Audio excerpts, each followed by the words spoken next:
Aerial, जब 2.5 साल पहले जो हुआ, उसके सवाल और जवाब अब भी कई लोगों के दिमाग में घूम रहे हैं। तो चलिए जमीन पर हकीकत के बारे में बात करते हैं। और हकीकत यह है कि हमास ने अब भी अपने हथियार नहीं डाले हैं, जबकि हम युद्ध विराम के बीच में हैं। फिर भी कुछ प्रयास चल रहे हैं, या कम से कम हमास प्रतिनिधि मंडलों के बीच कुछ बैठकें हो रही हैं। आप क्या साझा कर सकती हैं? हाँ, हमास प्रतिनिधि मंडल पिछले हफ्ते काहिरा में था, जहां उसने मध्यस्थों के साथ, अन्य फिलिस्तीनी गुटों के साथ और गाजा पट्टी के लिए शांति परिषद के उच्च प्रतिनिधि निकोलाई म्लाडुनोव के साथ कई बैठकें की। गाजा युद्ध विराम लागू करने की कोशिश में गतिरोध दूर करने का प्रयास जारी है, क्योंकि मौजूदा गतिरोध इस वजह से है कि हमास का आरोप है कि इजराइल में समझौते के पहले चरण के तहत अपनी सभी जिम्मेदारियों को पूरा नहीं किया है। उनका कहना है कि पर्याप्त मात्रा में प्रवेश, उनके अनुसार पर्याप्त सहायता ट्रक नहीं आ रहे, जबकि अमेरिका कहता है कि वे आ रहे हैं।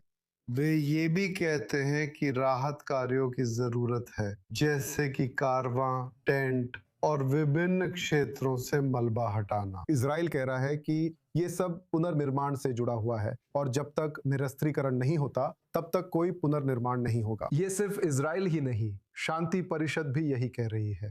हमने सुना जब शांति परिषद का उद्घाटन हुआ था, जैरेड कुशनर, राष्ट्रपति ट्रंप के दामाद, ने कहा था कि जब तक निरस्त्रीकरण नहीं होता, गाजा का पुनर्निर्माण नहीं होगा। अब गेंद हमास के पाले में है। तो यहाँ हम देख रहे हैं कि हमास इसके विपरीत स्थिति पेश करने की कोशिश कर रहा है और शार किरसात को बता रहा है कि पिछले हफ्ते मध्यस्थों के साथ हुई बैठकों में मध्यस्थों ने प्रस्ताव रखा, एक नए तरह का ढांचा, जिसमें पहले चरण को पूरी तरह लागू करने की बात कही गई है, जबकि दूसरे चरण पर बातचीत जारी रखने का प्रस्ताव है। तो इससे मूल रूप से हमास की ही चलेगी। हमास अभी भी किसी भी चीज के होने से पहले निरस्त्रीकरण को लगातार खारिज करता आ रहा है। वे इसे होने के बाद भी खारिज करेंगे, पर कहेंगे नहीं। तो मूल रूप से वे युद्ध विराम और उसके लागू होने के साथ सहयोग करने का दिखावा करने की कोशिश कर रहे हैं। किसी कारणवश मध्यस्थ इस दिखावे को बढ़ावा दे रहे हैं। लेकिन इसी बीच हमारे पास इजराइल, ट्रंप प्रशासन और शांति परिषद है, जो कह रहे हैं कि हमास को कम से कम एक दस्तावेज पर हस्ताक्षर करने चाहिए, जिसमें वो निरस्त्रीकरण के लिए प्रतिबद्धता जताए। पहले चरण में प्रगति से पहले यह आवश्यक है, इसलिए फिलहाल हम गतिरोध में हैं।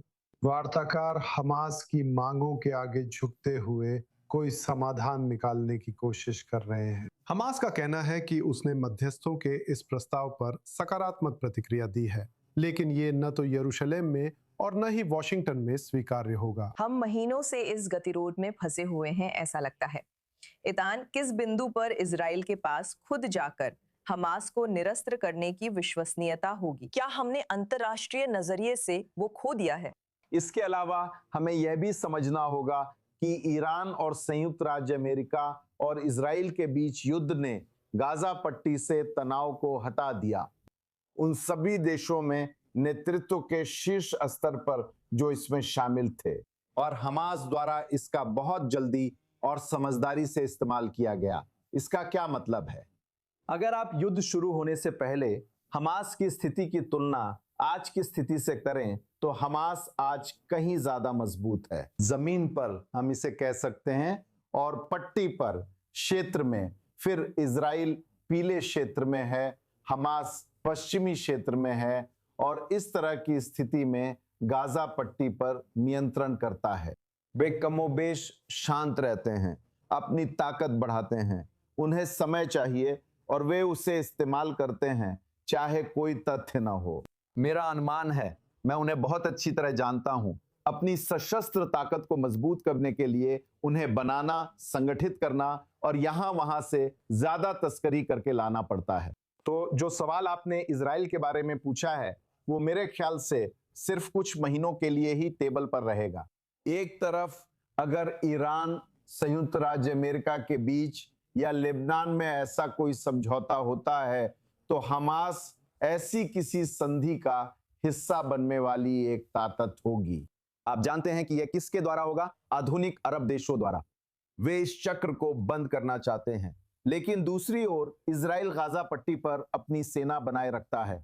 लेकिन हमें यह याद रखना चाहिए कि इजराइल गाजा में बफर जोन में तैनात रहता है, लेबनान में बफर जोन में, सीरिया में बफर जोन में और साथ ही वेस्ट बैंक में भी। इसका मतलब है कि इजराइल को खुद अपनी नीति, खासकर रणनीतिक नीति तय करनी चाहिए और उसे व्यवस्थित करना चाहिए। हम अभी कोई स्पष्ट जवाब नहीं दे सकते, लेकिन हमें इस बीच हमास की किसी भी गतिविधि का पता चलते ही प्रतिक्रिया देनी होगी। सभी सीमाओं पर खतरे की निगरानी जारी रखें।